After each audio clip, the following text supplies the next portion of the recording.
Right.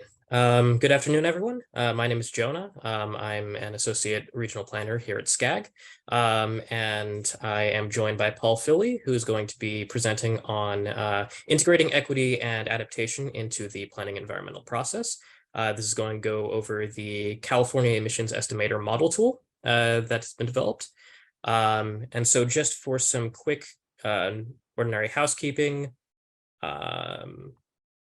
the meeting is going to be 1.5 hours in length. It's going to be recorded.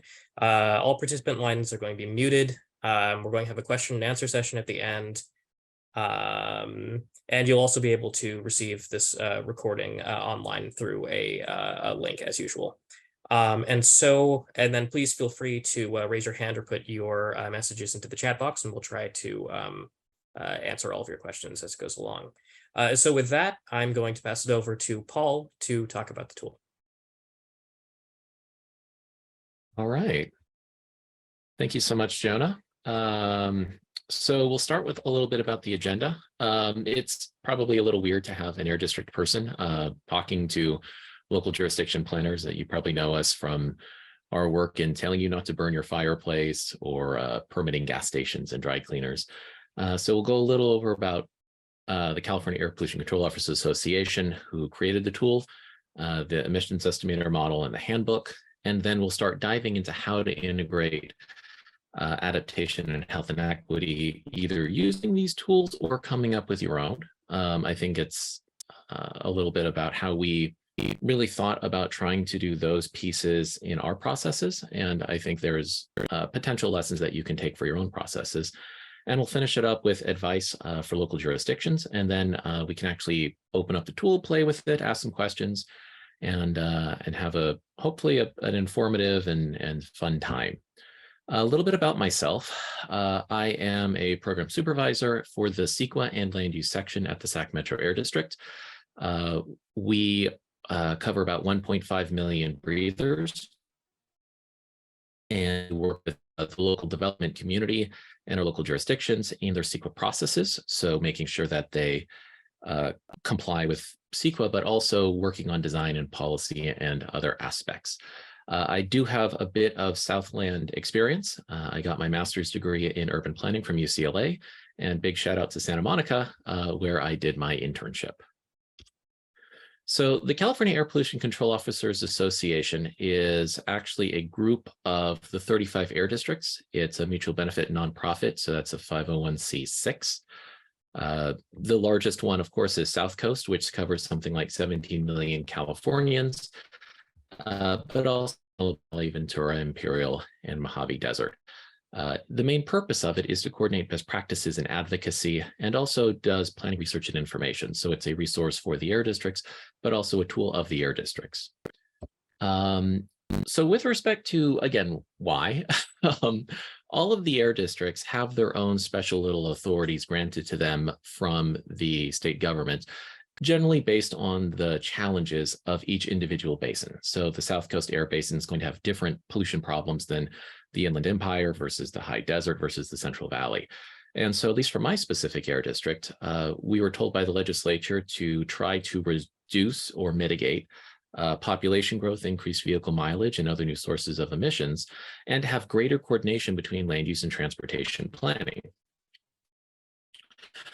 However, local governments are, the plenary agencies in California. And so existing authority of local governments to plan and control land use shall not be infringed. So we don't have authority over the decisions that are made by the jurisdictions. So how do we have this sort of planning integrated best practices role with no ability to do it?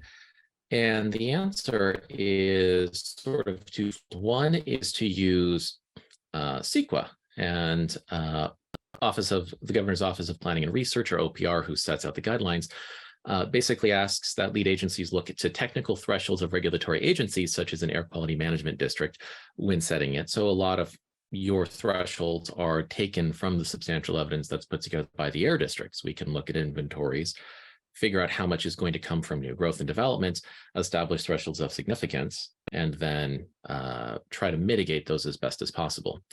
The other is we actually have an advocacy role, or at least I do in Sacramento, where my job is to represent the citizens of the Sacramento district in influencing the decisions of other public and private agencies whose actions may have an adverse impact on air quality.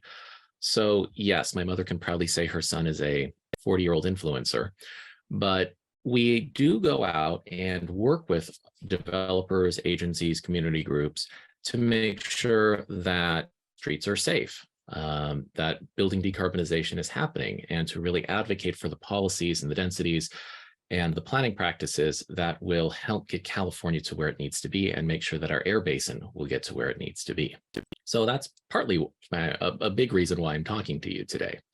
So a little bit of history about that. If we're supposed to be, as air districts, setting these thresholds of significance and making sure that the inventory from new growth isn't outstripping the basin's ability to absorb that pollution, then we have to have a way to quantify that. And so back in 2010, the seminal report was released by the Air Pollution Control District, quantifying greenhouse gas mitigation measures, which has generally been called the CAPCOA handbook. And it's been used for, I guess it's now what, 23 years? No, 13 years. Yeah, sorry, there was a pandemic. I've sort of lost how time works. And that tool has been used to work out how to quantify the emissions and quantify mitigation measures. That then got folded into the California Emissions Estimator model. The work that was done on the handbook was put into CaliMod, and it was funded and created by our good friends in South Coast. That model has since been turned over to CAPCOA, the air district club, again, of all 35 air districts, so that it could be open to all of California, and it would always be available for free. So we will never be able to charge you for this tool because of the stipulations put onto the source code by South Coast.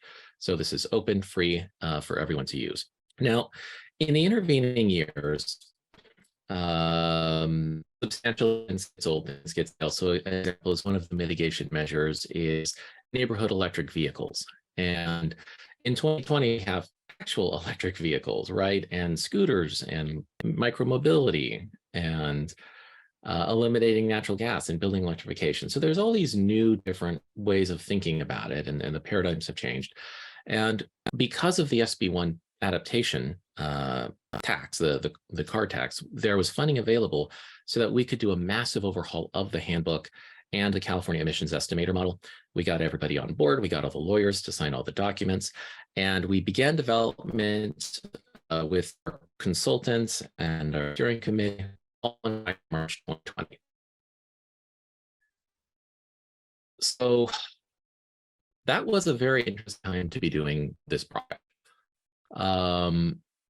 It really drove home for the people working on this that we have a lot of challenges and also a lot of opportunity, where these are images from my jurisdiction that came from that the last 3 years, and I'm sure you have many images and more that are similar. We had the wildfires, we had the flooding, we had George Floyd, and the summer of 2020 we had police shootings, and really thinking about how we as planners have sort of set these things up,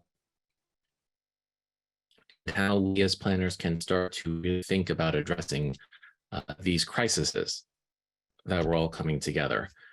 And when we got, and again, this is technically an adaptation grant that we're working off of, but when you look at where climate change impacts are happening, they're happening to our least resourced neighborhoods. This is a map of the urban heat island effects in various cities, including Oakland and Los Angeles, and along with how wealthy the communities are.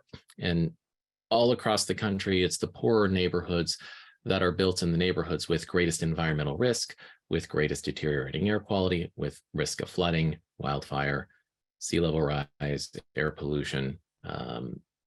The risks are concentrated in places without funds to adapt to it. And if you really go back to why that is, the planning tools that we had in the 10s, the 20s, the 30s, the Homeowners Loan Corporation map, which led to redlining, the racial covenants that kept people of color out of certain neighborhoods and forced them into others. Looking at these maps, you fast forward 100 years, and this is Calvin-Virus grain. You see the burdened neighborhoods are the ones that were affected by the racial zoning, the racial covenants, the redlining of our past. So this map is not just in Sacramento, it's all across the country, where you can see how the decisions of the past echoed forward into the future. So it gave us a real understanding that the planning tools that we have today are really impactful for a very long time. There we go. So when we were thinking about this tool that we were making, we were thinking about it really take into account the environmental burdens and the equity conditions that were going on in California and use it to drive thoughtful, equitable decision making. And right now, California's entitlement process is really two different pieces. You have planning review done by local jurisdictions and planners, and it's mostly about consistency with your development codes and conditions of approval, and it's all done through the police powers of the jurisdiction. And you also have environmental review, which for a lot of jurisdictions is not done in-house, but it's done by a consultant that you hire to put together these technical studies, and sub-consultants who are air quality experts or noise experts or historic resources experts. And then you disclose the impacts, and then you decide on the mitigation measures that would address those impacts. And then it all comes together at the project hearing and decision with either your mitigation measures or your conditions of approval or design features. And a lot of those decisions on the environmental side, we felt were being made kind of in absence of what was going on beyond. And what if the tool that people were using for the air quality study and the climate study included more information so that better decisions could be made about mitigation measures and other pieces? What if the tool was disclosing climate risk or existing health conditions or existing equity burdens, and try to tie that in so that we can have measures that not only address the significant environmental impacts, but also had co-benefits that drove forward equity or health or the goals of a jurisdiction. So that's where we really settled on what we wanted the California emissions estimator model to be. First and foremost, it is a CEQA tool, and it will disclose the greenhouse gases and criteria air pollutants from projects. And there are many different mitigation measures that are quantified and backed by substantial evidence to reduce both of those. We also wanted it to be a resilience tool. We worked and brought in CalAdapt to work out what the climate hazards are. And there's a geospatial component. So where you are in the state, you are going to get different climate risks. And then we also wanted to give climate adaptation measures that would address those risks. We also wanted it to be a health and equity tool. This is becoming more and more important in planners, not just from state mandates, but also moral imperative. And so we brought in Calvin-Virus grain and Healthy Places Index, and we were actually able to get a grant from CDPH, the California Department of Public Health, and the CDC to incorporate a lot of health and equity work and measures into the handbook and the tool, so that we could understand the co-benefits of mitigation measures, but also measures that may not have an environmental benefit, but are still an incredible benefit to individual people. So an example would be something like enhanced indoor air filtration. It's not going to reduce emissions, but it's certainly going to improve health and outcomes for people living in places with high particulate matter or diesel particulate pollution. The last piece is we really wanted this to be an outreach tool. There is a lot of different ways to reach out to communities, and we wanted to include a series of best practices and ways to, I don't want to say quantify, but really think about what's the best way to make sure that you are really hearing and understanding various communities and making sure that marginalized voices are included in the process and that their needs and concerns are addressed. So that's what we tried to do. Couple limitations. All are tools and they're imperfect. So I want to be very upfront with what this is and what this isn't. First off, data limitations. Everything is at the census tract level, and we use a lot of statewide databases. So facts on the ground may be missed, and I freely admit that there are various gaps in the model. So for example, healthy places indicator information is not available in rural Imperial County. So there are limits to the information we have, and sometimes there are things that aren't known by the state or local governments that are going on that may be creating pollution or problems. So definitely you always want to ground truth the model through your expertise and knowledge with your own local jurisdictions and your communities as well. Second are input measures and limitations. California is very big and very diverse, and the measures will have different efficacies in different places. And there was a little bit of rounding, I like to say, from all the different place types of California was broken into rural, suburban, or urban, along with different climate zones and other things. So we tried our best to make it so it could be very plug and play, but custom inputs and measures may be needed for greater resolution or accuracy. Finally, there is analysis limitations, and we'll talk a little bit about this later, but we tried to take the information from CalEnviroscreen and look at co-benefits of various measures to try to raise measures that may be relevant to the burdens that are happening in a community. An algorithm is not a replacement for people, and it's going to be very imperfect. So I like to say that this is more of a tool to aid discussion and decisions. It's not a replacement for people. And we also have everything indexed. So if your community raises a policy area or concern, you can always go and select those measures itself. Do not have the algorithm choose for you. These are just relevant measures, not recommendations. So with those caveats out of the way, I still think it is important that this information is included. So this is a snapshot that I took on afternoon, April 7th, of where the CaliMod users were at that particular location. We don't keep any information. It all lives on your own computers, but we do know where people are logging in from. And we've got Texans messing with California, which certainly raises an eyebrow. But you'll see New Yorkers and Virginians and Seattleans and Hawaiians and even people from other countries are regularly using CaliMod. So when you ask for a consultant to work on such and such, they may not have a lot of local information. So making sure that the people who are doing the studies have appropriate information or more information was something that we were hoping would happen. So let's talk a little bit about the integration of adaptation pieces.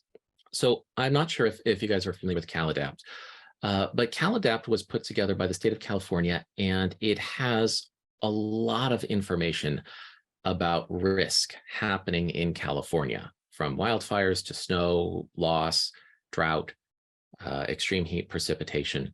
And we were able to take those global models and downscale them to about a 3.7 mile grid resolution. So based on where your project is, you'll be able to get a sense mid-century what the risks are going to be for your project moving forward, not just sort of what the risks are today, which is certainly a moving target. So if we take this particular location over here in Sacramento, you have the model historic average.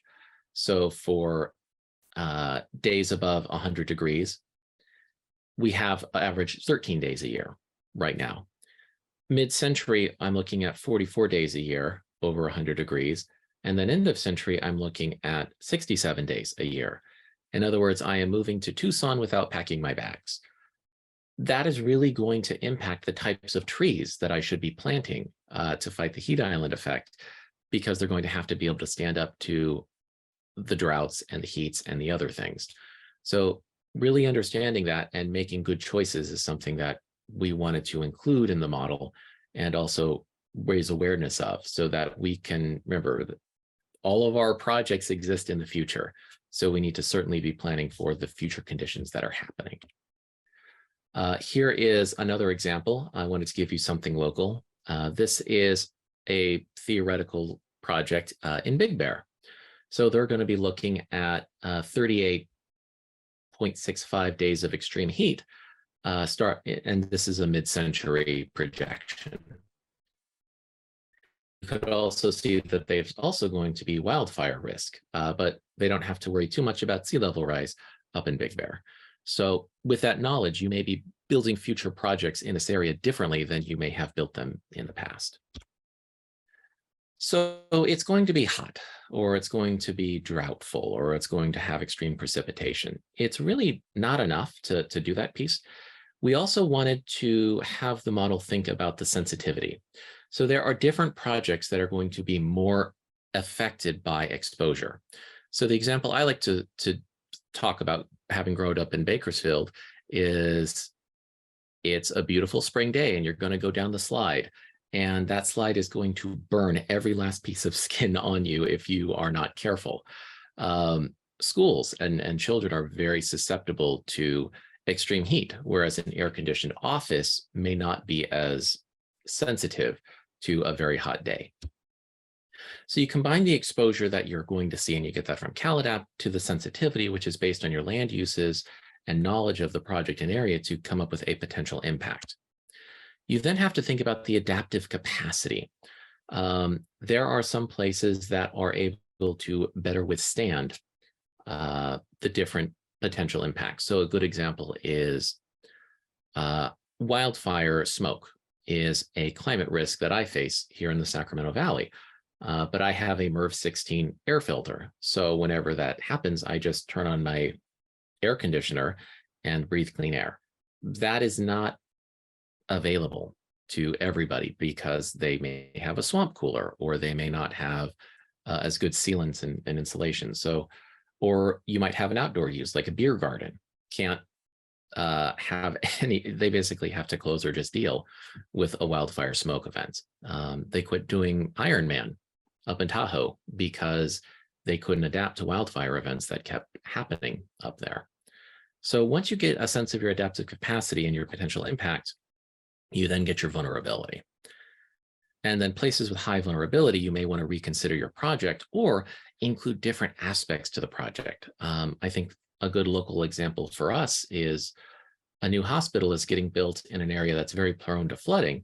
So they're raising it something like 26 feet above grade on a big hill, so that at least the hospital won't flood in the event of a levee breach.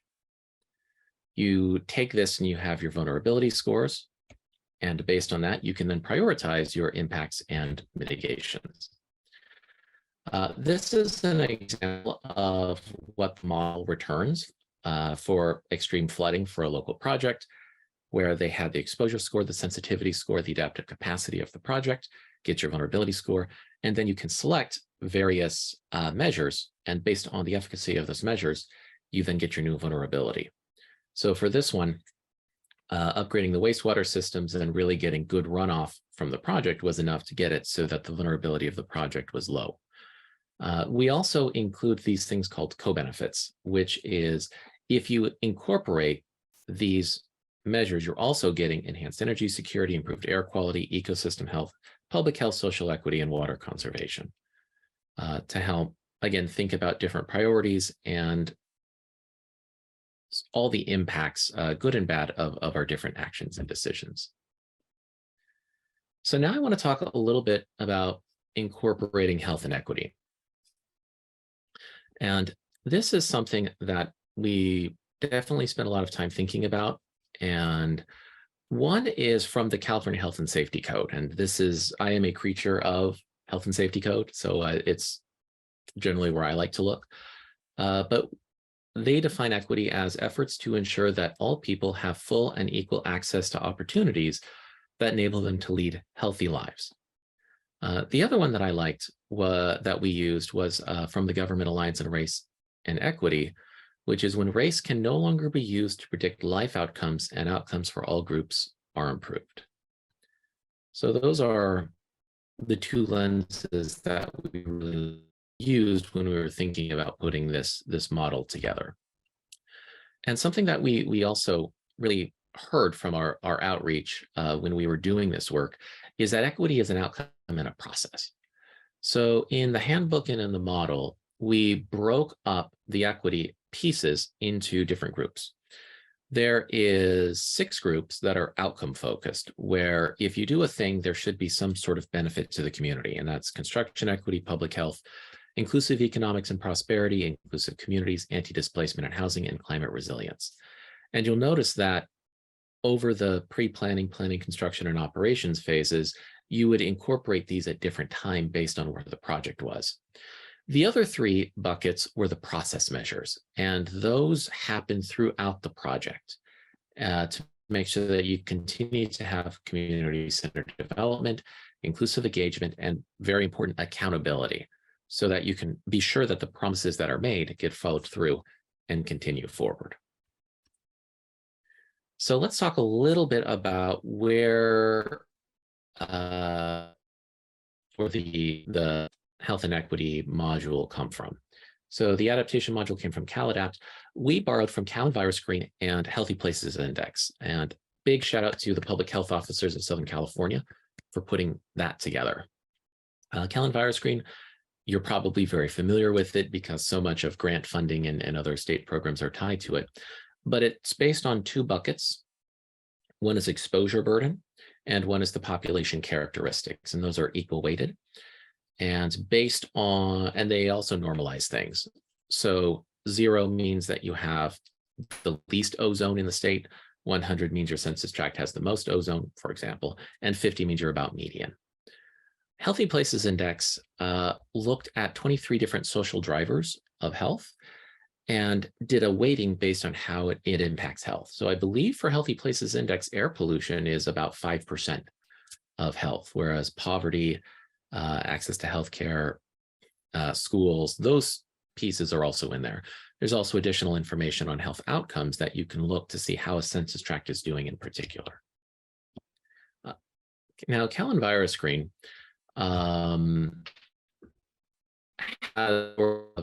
a higher number means more burdens, whereas in Healthy Places Index, a higher number means more healthful or healthy. So they do tend to be a bit opposite. But for here, this is the River District in Sacramento. It's one of our most burdened communities. And then you also have East Sacramento, which is, if you saw a ladybird, it's where the blue house that she wanted to buy was. And you can see that there is a big swing in health outcomes. We're only, I don't know what, 2 or 3 miles apart.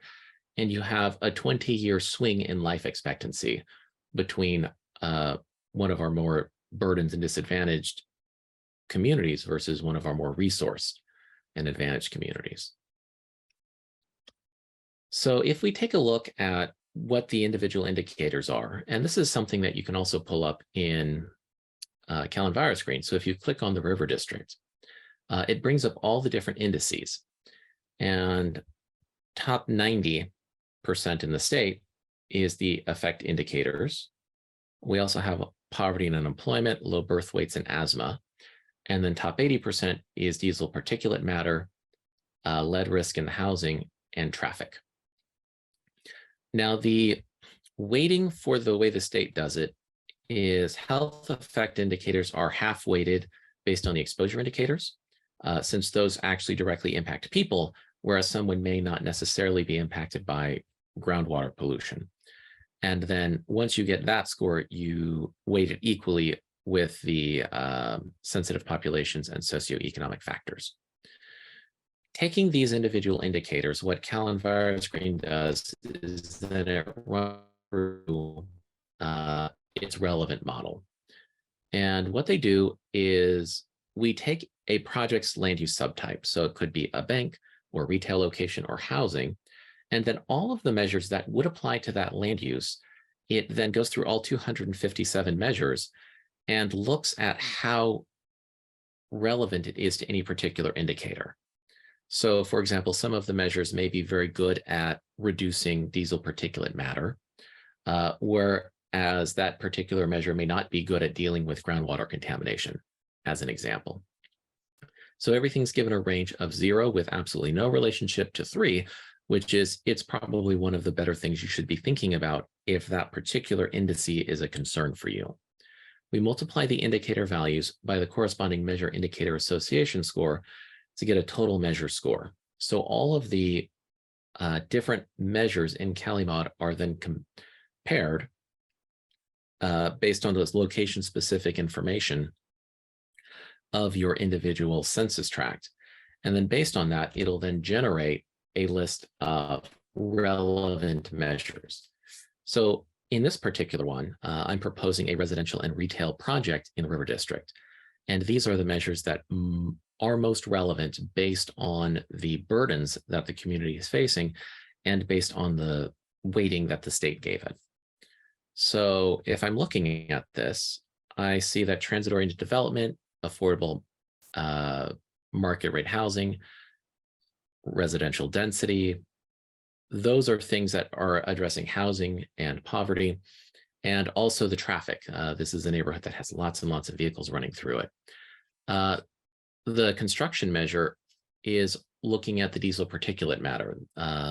Having a construction project can really increase your cancer bucket, especially if you're in a dense urban area. So having really clean conditions during that process would be important or something to consider. Pricing the workplace parking would also take advantage of the transportation network that is available in this community. And I also noticed that there was an adaptation measure, coordinate redundant transportation access. Vehicle ownership in the census tract is really low. So being able, and River District, it's very vulnerable to flooding. So being able to get people out in the event of a levee breach or to keep them safe is something that should be thought about. So not saying that these are measures that are recommended, but those are just the ones that the algorithm thinks that you may want to consider as a feature or a measure or a condition of approval for a particular project. There's also the health and equity metrics slide, which shows the Count Virus Screen score and the Healthy Places Index score, the different measures that you have selected, and which ones are sort of most highly performing for what's going on in that particular census tract. It also has the potential co-benefits that can be included because of the measures that were selected. Going on to the process measures and the other pieces, you can actually come away from the handbook, and if you want to incorporate it with the model, we have a series of the 51 best practices that we've found through our survey and research, but you can always add custom measures. So if your jurisdiction has a checklist or a process, you can incorporate that into the model and make sure that it's being done in a manner that is consistent with your jurisdiction or the way that you do your outreach processes. The other thing is, if you do use our measures, we have very detailed implementation pieces. So everything has a measure description, a key question to make sure that you are really getting at what the measure is hoping to do, the project it's applicable for, scale, timing, dimensions of equity, implementation considerations, real life examples where it has been implemented, and then measures that can support this piece. So for this one, consult pre-existing community knowledge and priorities. An example that I can think of is a jurisdiction did a really thoughtful project to think about its transportation and an active modes network, and wanted to put a bike facility on one of their major streets. And then the regional transit provider decided that that's where we're going to put dedicated bus lanes, which would then mean that you couldn't put the biking lanes. Had the transit agency looked at existing plans, they could have seen that community was pretty excited about having a biking facility in this area, and that the transit piece at a different location. This score as sort of how full-throated or complete the pieces are. And it's presented in a spider chart. So you can see this particular project didn't have as much inclusive economics and prosperity measures, but had really good engagement and accountability measures. And it's going to be really on the spot with construction equity.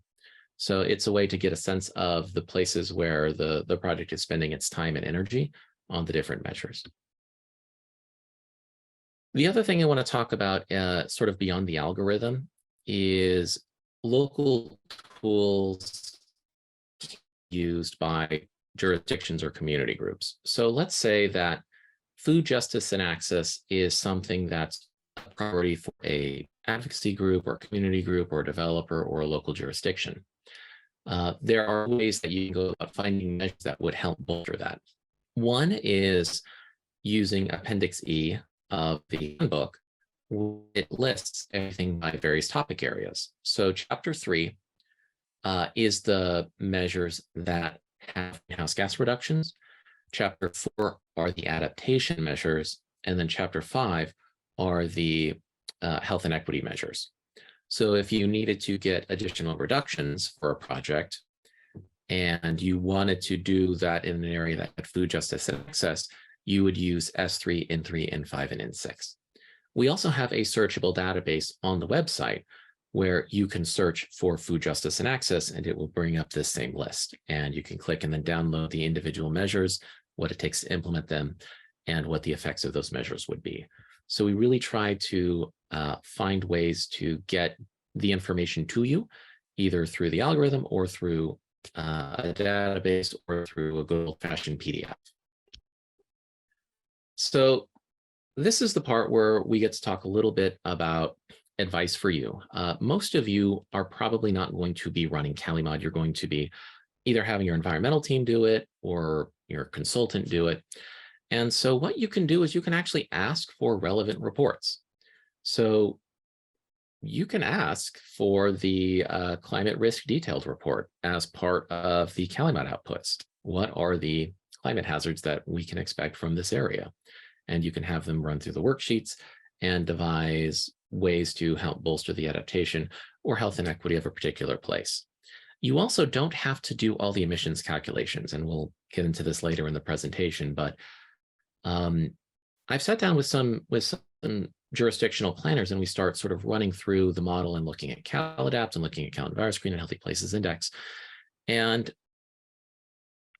occasionally, sometimes there's a bit of an aha moment where you knew something was going on in a neighborhood, but you couldn't really put a name to it or a specific diagnosis or something to it. And that's sort of one of the things that we wanted to do, was to create a common language where you can bridge that environmental planner piece, that conditions of approval measures piece, that community, we know what's going on, our lived experience piece, and to try to bring that all together so people have the full menu of what to ask for.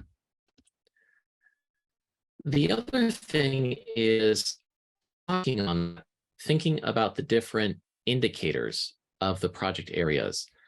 So all of the measures are also linked, like I said, to specific outcomes.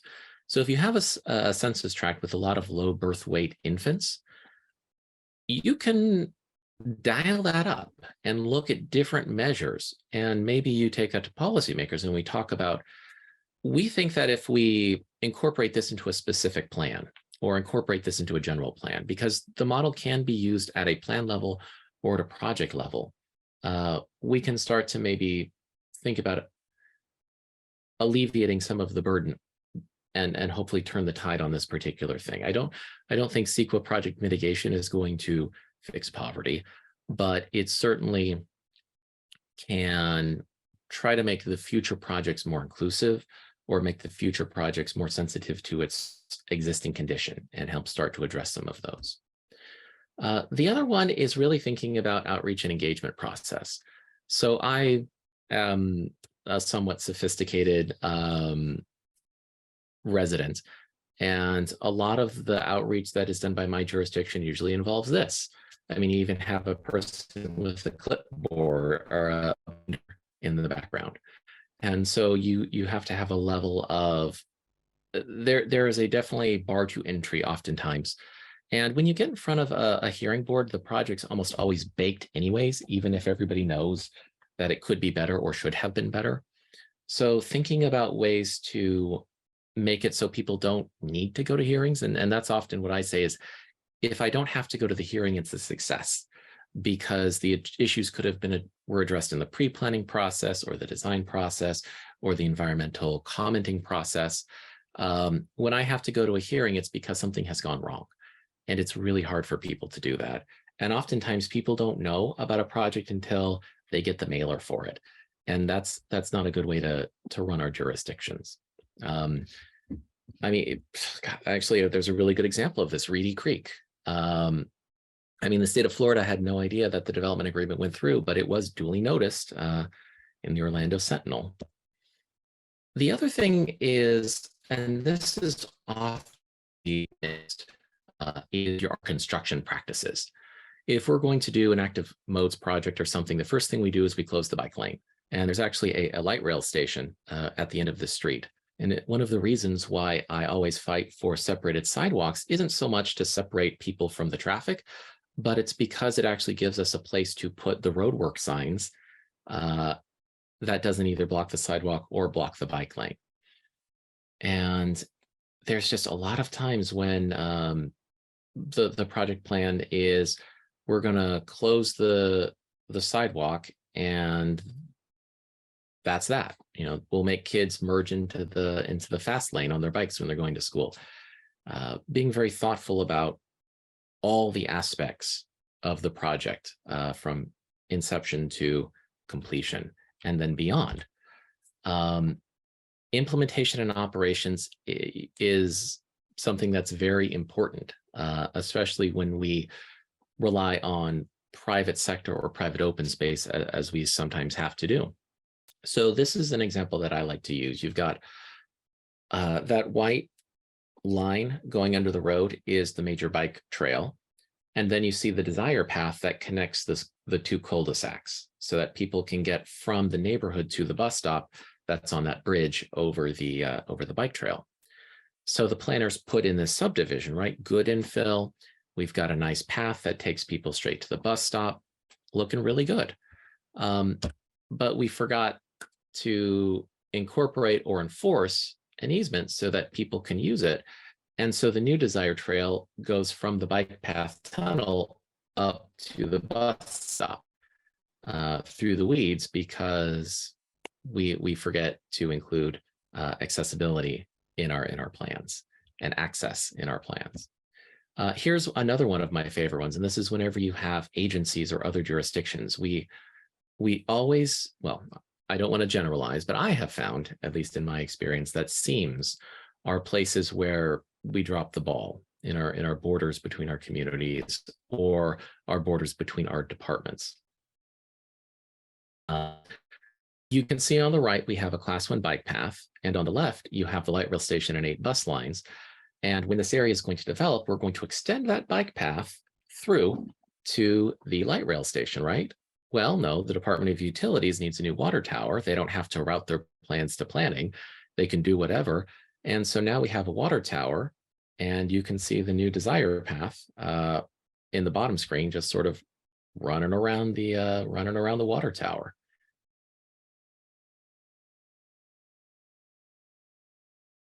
There.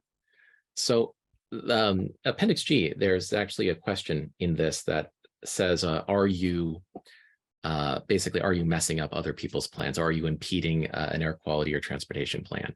School districts do this all the time because they're sovereign agencies and other things, but you can ask them in the CEQA document, hey, we have a trails plan, we have a transportation plan, you're kind of messing it up. Can you please not do that? And I have had some, not a lot, but some success in that.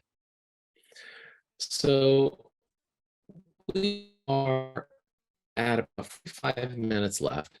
So I wanted to take any questions you had about the presentation. And then after that, we can dive into the model and you guys can play along at home so we can sort of dig into how to actually operate this. So Jonah, do we have any questions at this time? Nothing in the chat, but please, everybody, feel free to ask any questions.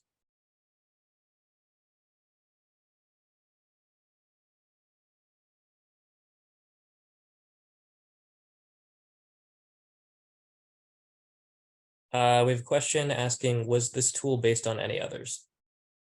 Yeah, so it's got kind of an interesting lineage. One is there was before CaliMod, there was UrbaMIS, and that was pre-2010, which was the urban emissions estimator model. And it was a private model. And so South Coast wanted to have something public. And so they created the old version of CaliMod.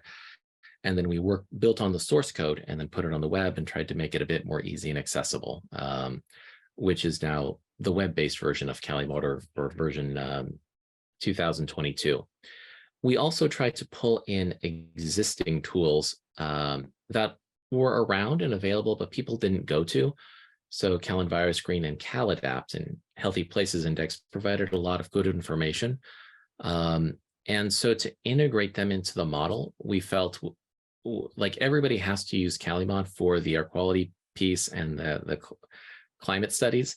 So by taking those tools and putting them in and just sort of integrating it into the process, we were hoping that those considerations would be more likely to happen. We also borrowed from, I think it was New York University. They did a really seminal piece on outreach and health inequity measures, and a lot of the Chapter 5 health inequity module was sort of built upon that work that was done out of New York.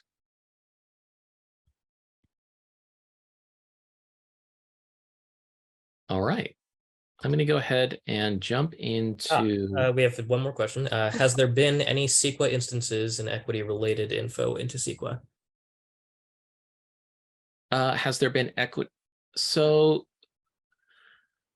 I think there has been a few. So there's Bakersfield Citizens for Local Control. I think Judge Twisselman was the one on that one. And that was a case where a super Walmart was going in, and one of the environmental impacts that needed to be studied was urban decay, which I sort of viewed as an equity piece. You're going to be damaging existing neighborhoods because you're building this new Walmart. So that was sort of one piece of case law that was put in. There is a lot of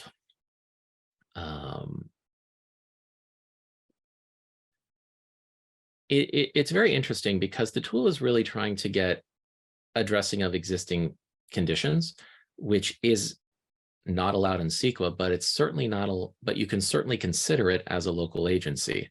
And when you're making, it's within your discretion to pick measures that address your policy areas. So that is one thing, is the mitigation measures shouldn't just be clicked because they're most cost effective. They should be clicked and chosen because it's doing a larger planning purpose, because CEQA at its core is a disclosure process. And you can disclose whatever you'd like, and that disclosure is supposed to influence and inform the decision making. There's also other, I guess this is sort of getting a little bit away from the question, but we do include in the model letting you know if it is a 535 disadvantaged community, an AB 16 community or protection community, low income community, so that you can do, if you have any screening policies in your jurisdiction, you can go click it on it, and then it'll immediately tell you which policies and designations do or do not apply to a particular project. All right, I think that's all we have for. Oh, no, we have another question. What is the level of effort to keep all the metrics up to date? Who conducts that maintenance? So that is done by CAPCOA. And like I said, we went 10 years before we did an update on the last one. Right now, we are looking for what I'm going to call a more stable funding source. Right now, we run off of donations from our air district members at CAPCOA. And the CAPCOA board, which is made up of the executive director, air pollution control officers of the different agencies, are thinking about, what grant should we go after? Do we want to partner with AEP or others? So that's still sort of an open governance question. Right now, it's a relatively new tool. And we're still transitioning people from the old CaliMod to the new CaliMod. But the goal is definitely to keep this as a living, breathing model and a living, breathing document. So right now, my air district is looking at the construction defaults. And we found that the existing ones weren't completely capturing everything that was going on. So we're working with ARB and our consultants to put together a new set of defaults that'll then be put into the model so that you can have more accurate information about your construction emissions and the available mitigation. So typically, whenever there's a new update of MFAC, we'll try to do that. The other one that I really want to do is telework. When we first started out, the world kind of turned upside down, and the evidence wasn't quite yet in on whether or not telework was effective, because I know personally my VMT went up because I no longer took a bus to work. I was trapped in a house and I wanted to take my kids to outdoor activities. And so when I became my son's, teacher, warden, and sole friend, there was a bit more VMT than there was otherwise when I was paying strangers to race him across the street. So I think we're at a place where we can now get the substantial evidence to add that as a measure based on where you are in the state. And then we go through a process with our, we'll our technical committee as CAPA, and then eventually publish and add it to the model and add it to the handbook. And then you can always see how we're doing because we've got our version histories. So whenever we add a model or change a model or update something, put it in here so you can see how we keep it up to date.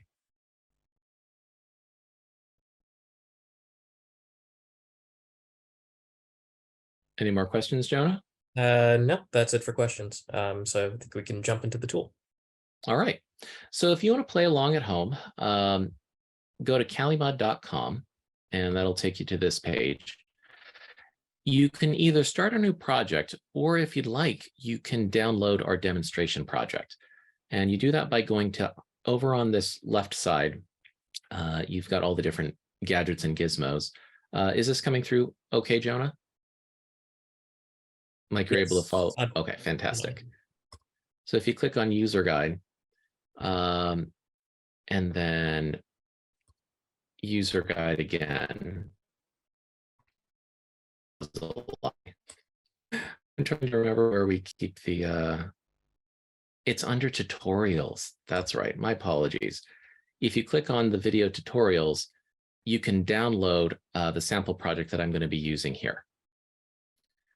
And it's a little demonstration project. And all of these modules have every aspect of the model that's gone through. There's been a little bit of update, so some of it has changed UI, but you still get the basics of how to create and download and save your projects, how to navigate your map screens, and so on and so forth.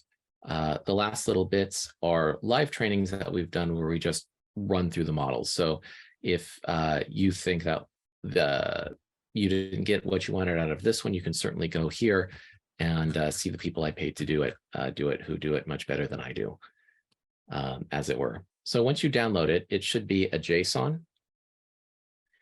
And then you go to project, you would upload your file, and then it's just a CaliMod sample demonstration project. And when you open it up, it'll pop up here. And if you hit next, it'll then take you into a new project in screen. So for those of you doing new projects, you will need to name your project and then decide if it is a project site, which is like a grocery store, or a planned community, which might be, Ocean Park, Santa Monica. And then you would then select your various land use types. So it could be an industrial refrigerated warehouse without rail, and then you'd add your various pieces. So for this project, once you pick a place, it then populates the administrative piece. So you've got your county, your city, your transportation analysis zone. And for, I think, SCAG gives the information. Some parts of the state, their MPOs did not give us information, and you have to use the California travel demand model. But for, I think where most of y'all are, we were able to get information from your COG. So big kudos.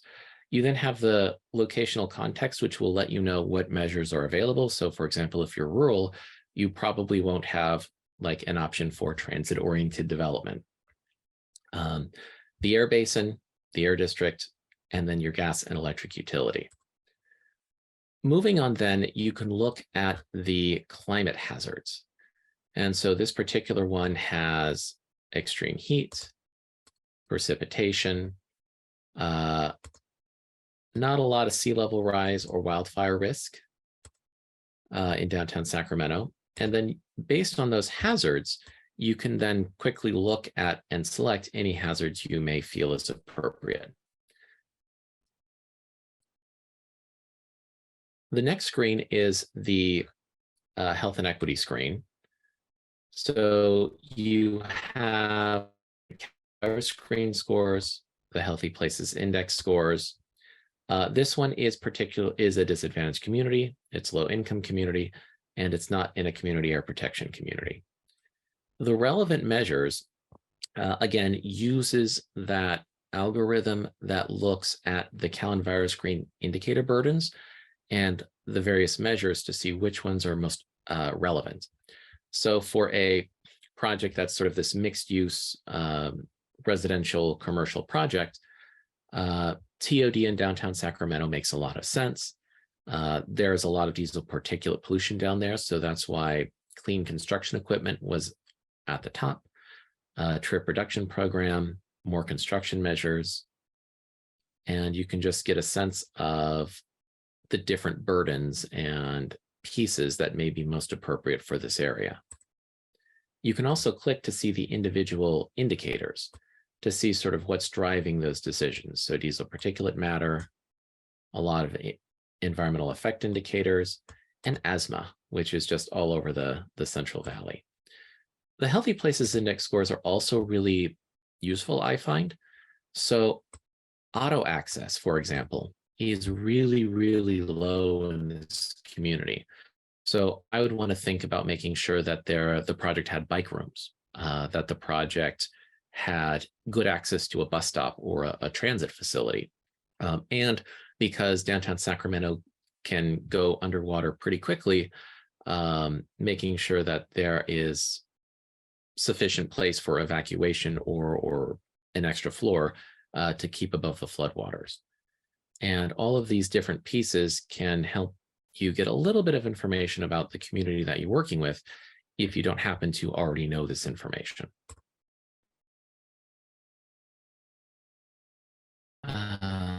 Okay.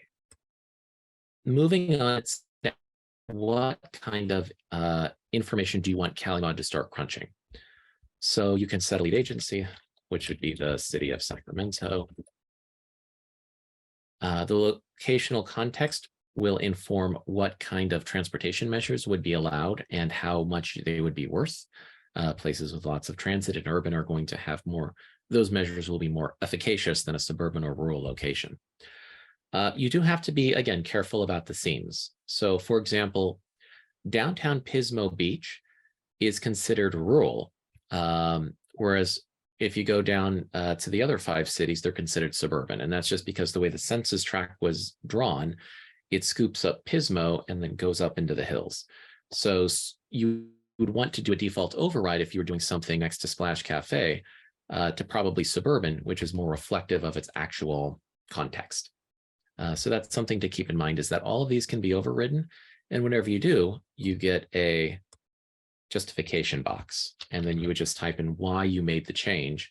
And that's, again, as part of CEQA is substantial evidence and showing your homework.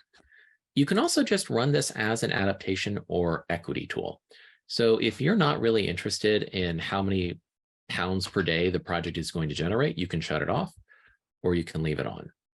And all of this will sort of be determined by your CEQA consultant usually as to what pieces are included or not included. You then can choose your different emission factors and Again, everything is overridden. And a lot of it is just sort of next, next, next, next, next. This is your land uses. And I want to make sure we have time because I think we finish up at 2:30, right? Yes, that's correct. Okay. So the construction and demolition pieces are also included here, and everything is default generated, and it tends to be a bit more conservative. But if you have specific information, you should always put it in.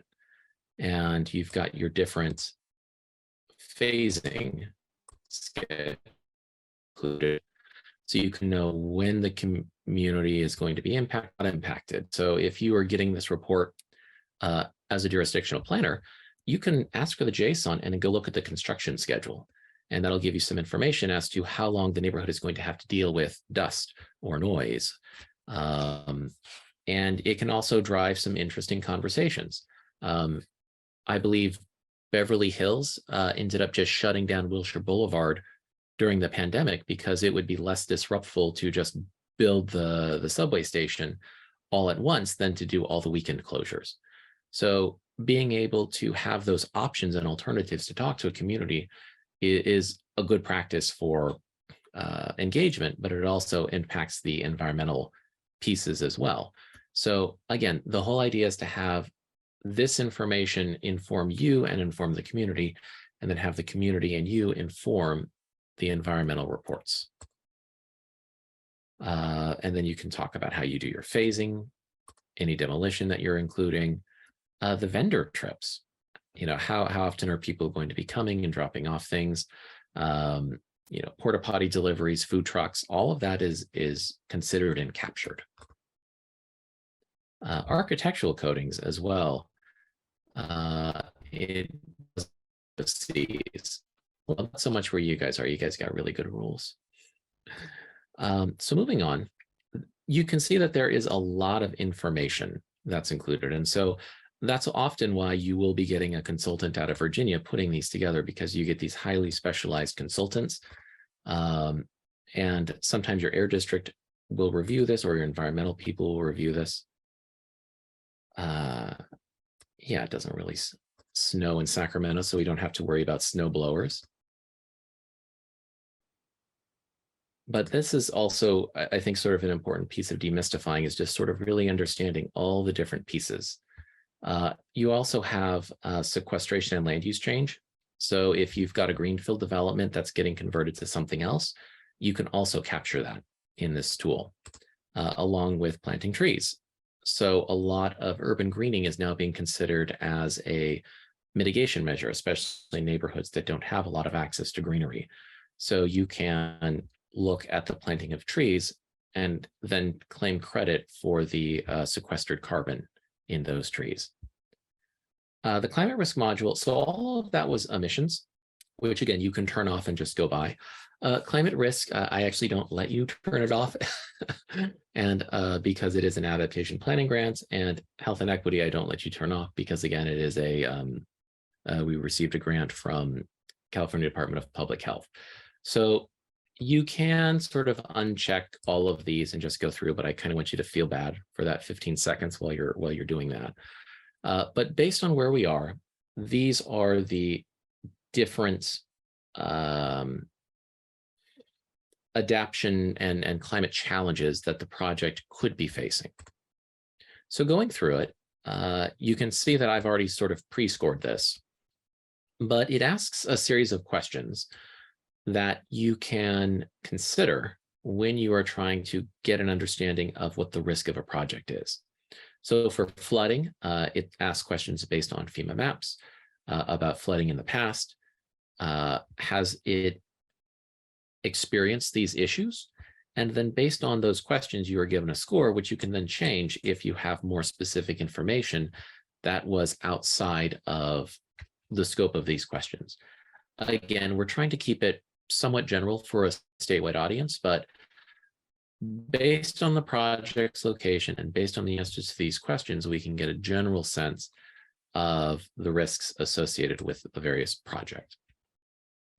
Next is the sensitivity scores. And this is where you start thinking about what kind of project it is. So is this an affordable project senior? Is this an office complex? Is this a project that serves almost exclusively vulnerable populations? And that'll help give you a sense of the sensitivity that you'll need to be thinking about for this particular use. And then you have your adaptive capacity, where you then think about, can the project deal with these things sort of on its own or through its own design features, or does it need to have additional measures selected through this process? So you get your exposure score, your sensitivity score, and then your final score, which is then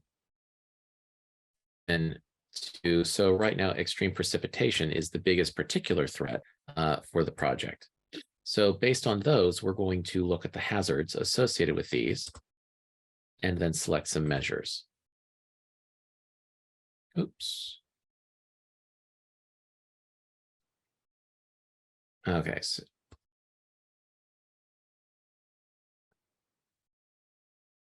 so those climate risk measures are actually selected down here. But first, we've got to go through our emission reduction measures. So these are the emission reduction measures that you can pick. And there's lots of construction measures that can reduce impacts to neighborhoods locally, or also impact emissions globally through carbon, or regionally based on your air basin.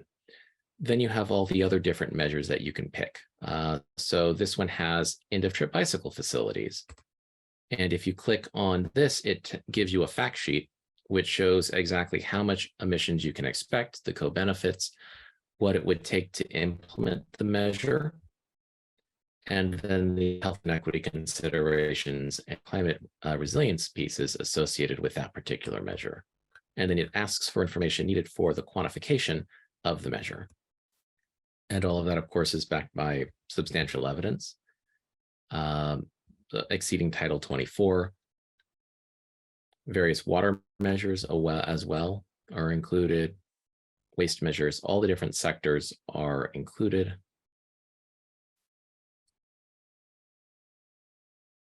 And so now we're back into the climate piece. And as you can see, it asks, it takes the measures that you selected previously, but also gives you additional measures to select. So one of the things that we could do with this project is install green infrastructure. And then it would give you a range of what you would expect to reduce the exposure and to reduce the sensitivity. So based on the hydrological report, it would, maybe this would be a 2, and maybe this would be a 1. And then it would give us our new score for that particular piece.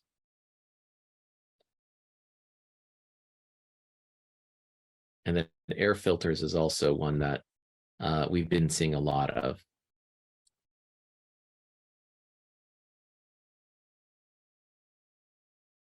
The next one is the health and equity piece. And there's 2 ways to do this one. One, to do it, yes, it is a literal check the box, I understand, where you have the different process measures and the different outcome measures. So some of these can be done by an individual project. Some of these have to be done by a larger planning piece, like an air quality monitoring response plan. Usually an individual school wouldn't do it. It would more likely be a school district. So on certain air quality days, we fly the flag, we bring the kids indoors. It can be done at an individual project level, but some of them tend to be done by more larger pieces. You can also, and this would be for more larger projects, partner with a CBO, a community-based organization, and do the full scorecard process. And so the way that works is the way it's set up is that you would hire or work with a community-based organization or a community member or somebody who's now to go through the process and sort of determine what the most appropriate level of engagement is or implementation of these individual measures. So not all projects are going to do all things, and it is a very sort of intense process. But it is a way to sort of gauge levels of effort and where the project is really focusing its engagement and its energy and its efforts. So this one has been filled out for this theoretical project. And each of these has a link to, again, a fact sheet where it talks about what needs to happen, what can be done, examples where it's happened, related measures, and then the references associated therein.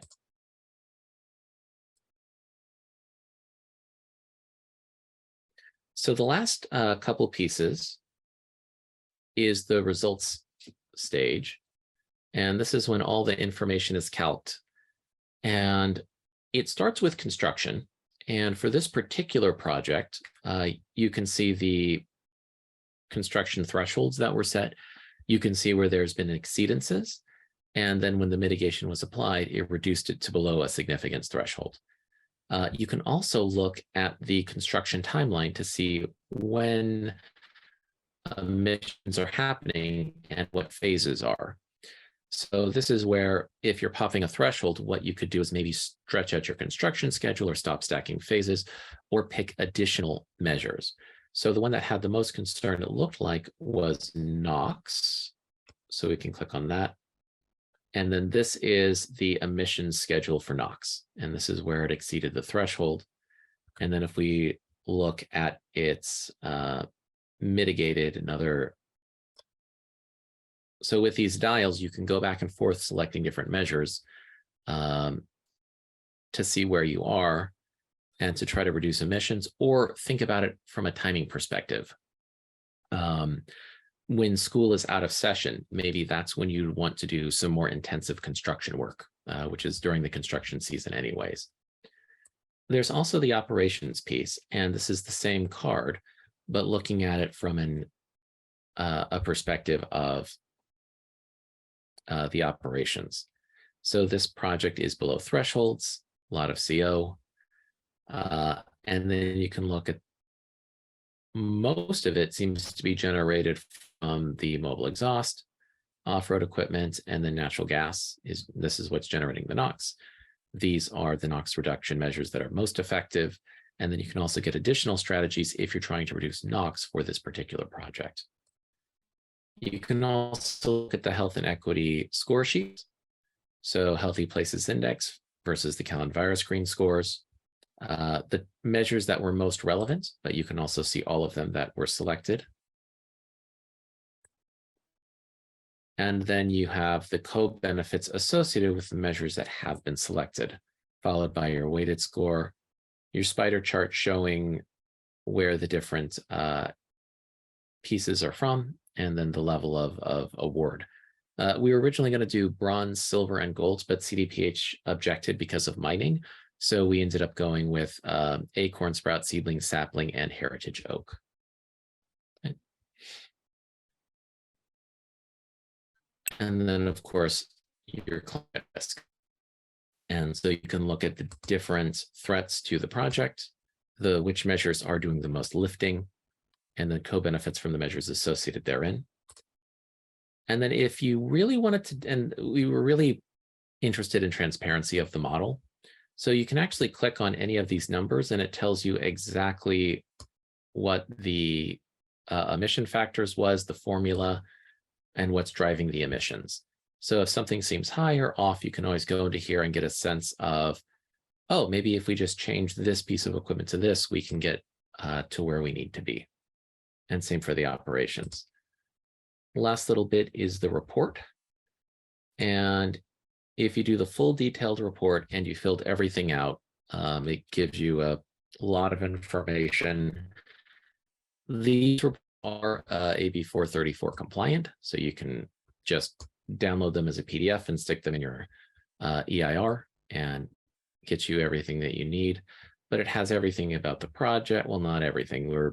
We have had requests for amendments to the report, which is something that we're still working on. But you can get a sense of all the emissions associated with the project.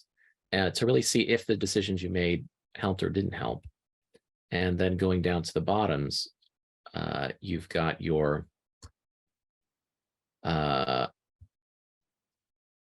climate report, which will show you the results and the risks that you can anticipate, the scores and the vulnerability for the project, and the adjusted climate risk scores, and the various measures that were selected to address all of the different climate impacts.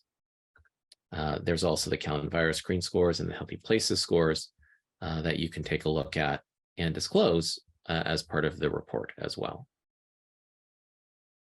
And the different measures that were selected and what co-benefits they include.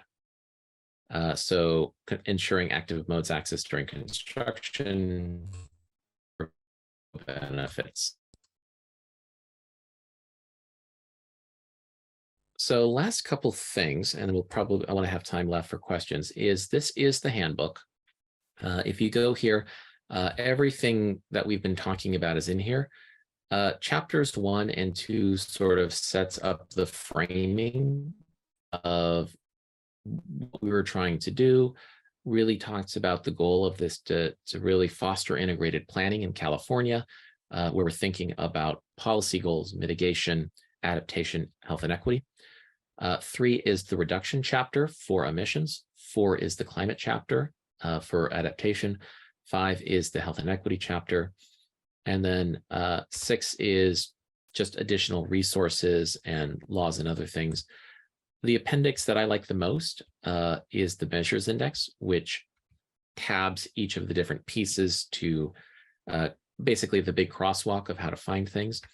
But there's also the climate vulnerability worksheets if you don't want to use the tool and you want to do it off model or using your own methods.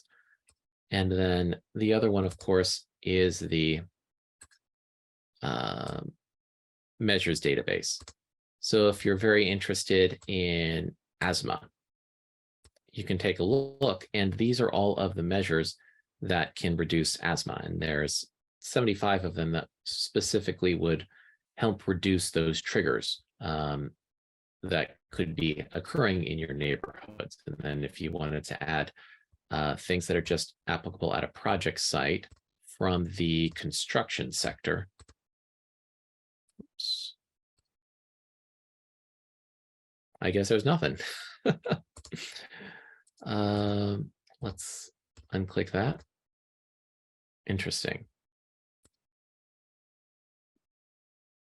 It should. There we go. Yeah, and now we're just down to 14. So it's something to play with to get a sense of all the different pieces. So I'll turn it back over to Jonah and see if there's any other questions that he wants to bring forward. Nothing as yet in the chat, but if anybody wants to add anything or wants to jump in off mute, feel free.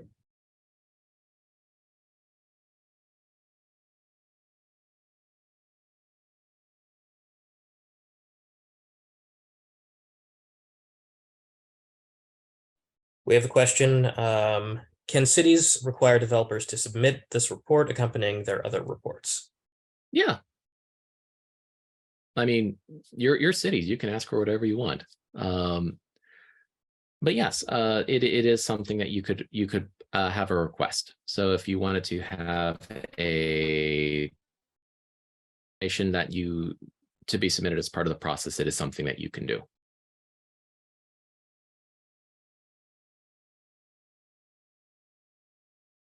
But it's also, I've found local jurisdictions up here have been interested in sort of moving around and just doing a light analysis on their own project, their neighborhoods that are happening.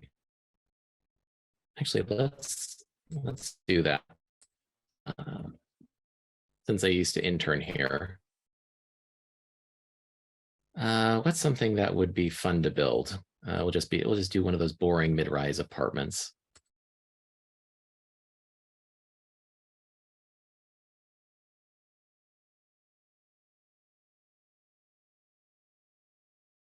I think there's a new light rail line going in. Is it Colorado?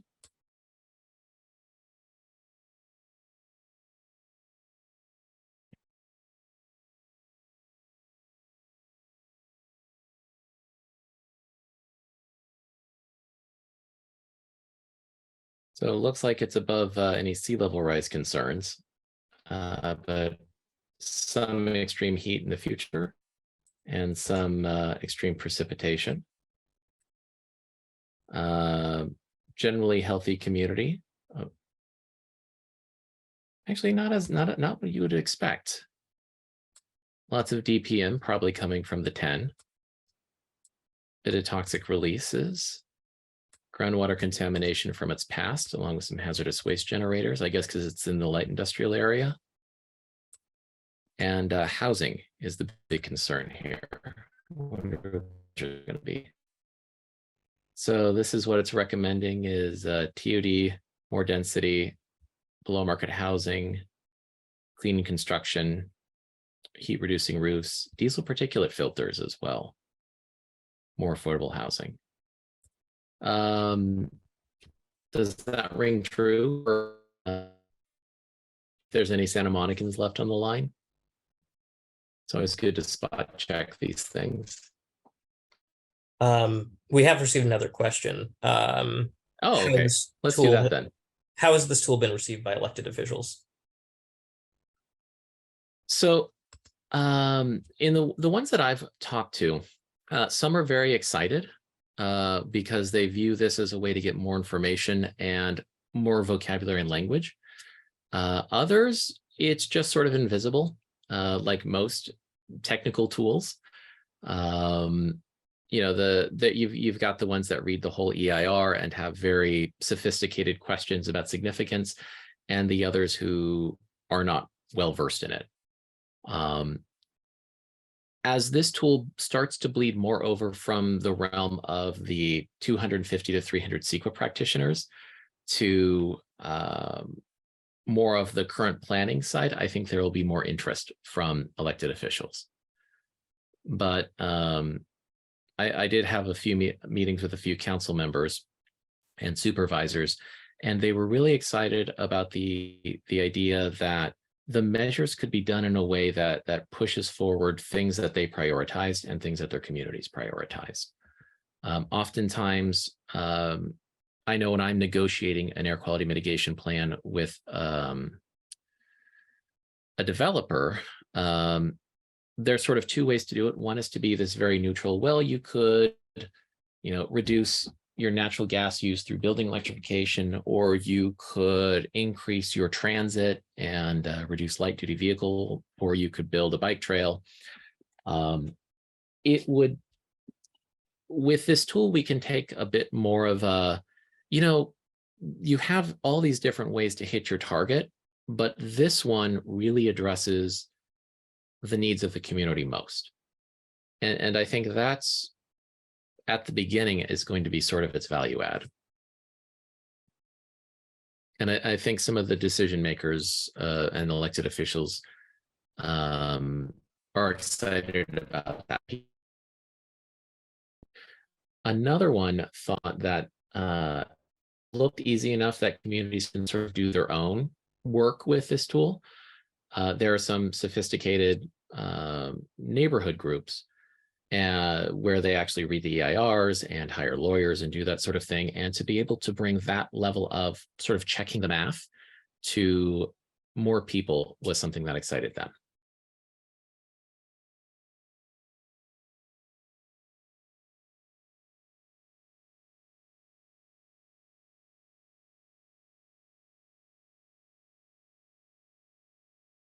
We have time for a couple more questions if anybody has any.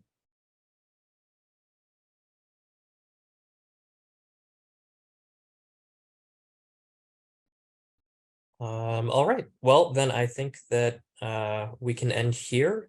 So thank you, Paul, for the great presentation. Maybe we can go back to the QR code slide and then just close out. Okay, I know how to do this. Okay.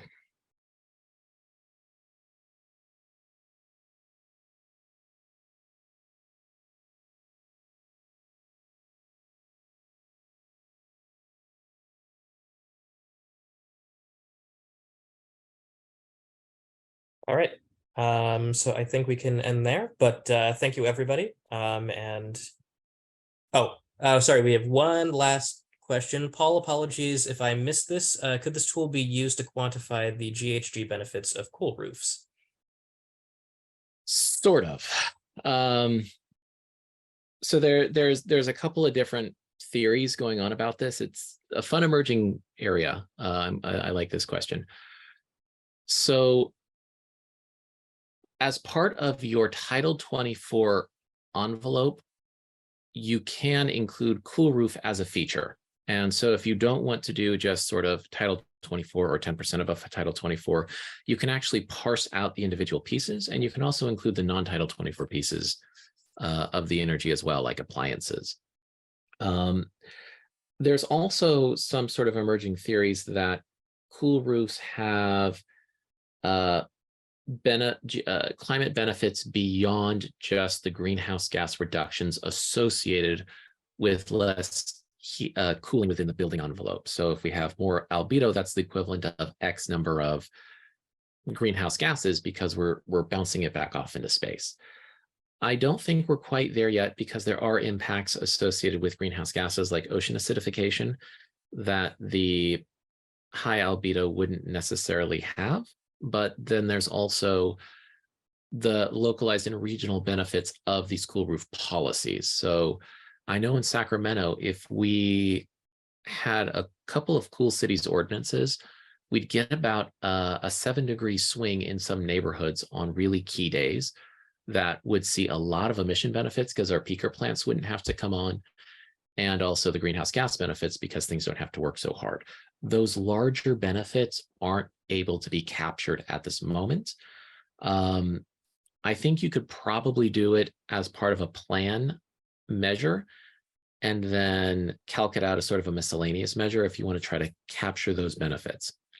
But right now, cool roof just gives you the greenhouse gas benefits on the project itself and not the larger benefits associated therein.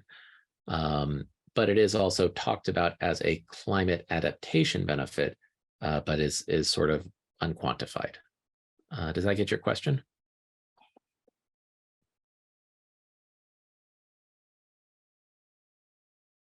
All right. Well, I think we are at time. So I think we can close out here. All right. Thank you so much, Paul. And thank you everybody for attending the presentation. Thank you so much.